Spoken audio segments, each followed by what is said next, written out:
meus amores, tudo bem? Tudo certinho? Vamos falar hoje sobre a posição do adjunto adverbial e também reforçar sobre, a diferença entre adjunto adverbial e complemento verbal, tá? Então, a primeira coisa que a gente tem que pensar é que adjunto adverbial não é complemento verbal. Então, a primeira coisa que eu tenho que pensar é que adjunto adverbial não é complemento verbal. Então, o adjunto adverbial, ele é um termo não obrigatório.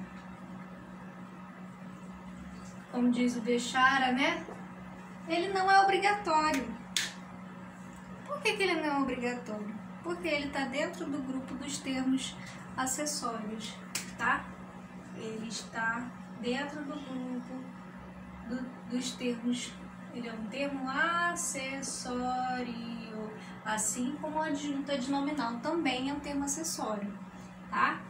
E o complemento verbal, ele já tem uma outra lógica. O complemento verbal, ele é obrigatório e ele é um termo integrante.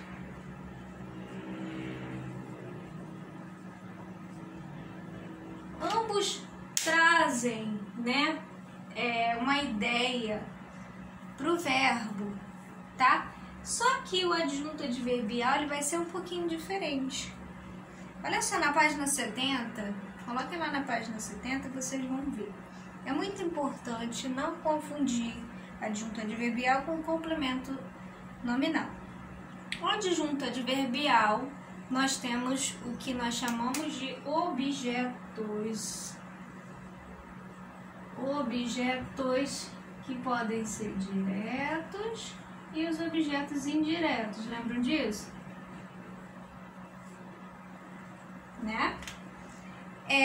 Os complementos verbais integram os verbos, influenciando no sentido do texto. Observe o exemplo. O guerreiro abandonou a guerra. Deixa eu só apagar aqui para poder dar esse exemplo. Acho que você já deve ter copiado, Olha só o exemplo. O guerreiro abandonou a guerra. Tem um outro exemplo que é dado lá embaixo. Panko crescia em altura. É daquele mito, do ovo celestial. Crescia em altura. Panko crescia em altura. Então, nós vamos observar que esses dois termos aqui estão associados ao verbo. Aí você pode pensar, poxa, professora, os dois estão associados ao verbo, os dois parecem ser complementos do verbo, tá? Mas qual vai ser a diferença entre eles, É que esse verbo depende sintaticamente desse termo guerra. Quer dizer, a ausência desse termo guerra, se ele não tivesse aqui, eu ficaria sem saber o que o guerreiro abandonou. O guerreiro podia ter abandonado outras coisas, podia ter abandonado um amigo, durante a guerra, Você salve-se quem puder, essa ideia, de salve-se quem puder. Então, ele poderia ter abandonado um amigo, poderia ter abandonado o seu acampamento, abandonado a sua arma, abandonado, enfim, tem tantas possibilidades que você pode pensar aqui, mas restringiu-se à guerra. Então, o que ele abandonou? Ele abandonou a guerra, nesse caso aqui. Então, observem abaixo. Panko crescia.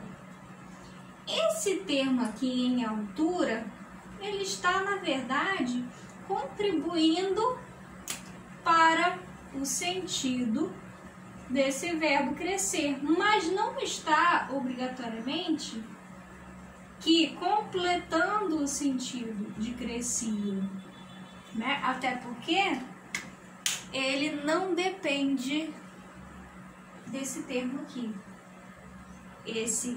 A informação que eu preciso saber sobre o panco já está aqui. O panco crescia. Essa parte de altura, em altura, né, é mais um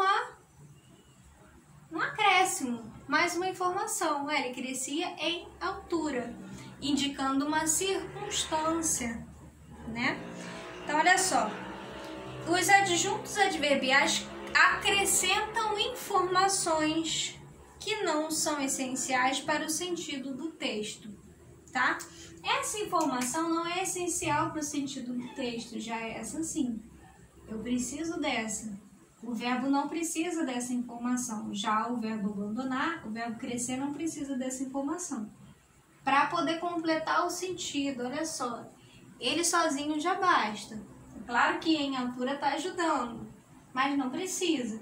Aqui já o verbo precisa, porque eu preciso saber quem abandonou, tá? Entenderam essa questão? Quando eu tenho um termo que necessita sintaticamente, né, em que o verbo necessita desse termo, eu tenho um complemento verbal. Complemento verbal. Quando o verbo não precisa sintaticamente falando, né, do termo que está relacionado a ele, eu vou chamar de adjunto adverbial. A deixa também para saber sobre os adjuntos adverbiais é que eles normalmente vão indicar essas circunstâncias, como o adjunto, como o advérbio tem, né? Indica, né? Circunstância de tempo, de lugar, de modo, né? De instrumento, de meio, e aí por aí vai, de intensidade, de causa, né? Como nós já vimos nessa página. E aí eu vou falar também da questão da posição do adjunto adverbial, ok? Então vimos aí a questão da diferença entre eles e vamos ver a posição do adjunto adverbial. E também está relacionada a questão da vírgula, do uso da vírgula, tá? Porque é um dos empregos da vírgula, né, que nós temos. Então, quando a gente está falando da questão da posição de um termo qualquer, nesse caso é o adjunto adverbial, né? A gente tem que entender que a oração ela tem uma ordem, digamos não direta, né? Mas uma ordem, como é que eu posso dizer? Direta. Então ela tem uma ordem direta. Como é que a oração é formada? Como é que é a ordem direta da oração?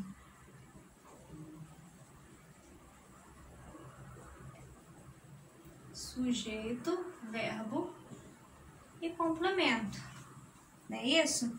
Sujeito, verbo e complementos. Tá? Onde é que o adjunto adverbial vai entrar aqui, né? Lá na página 71 você tem...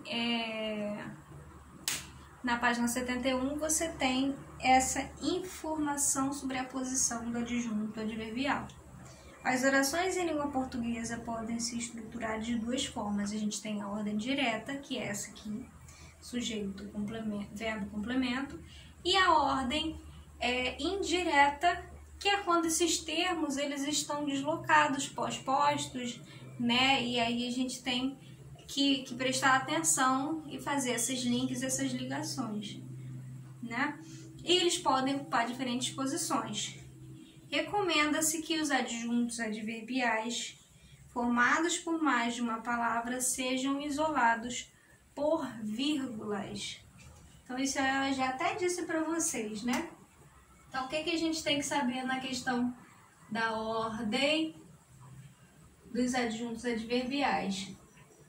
Se os adjuntos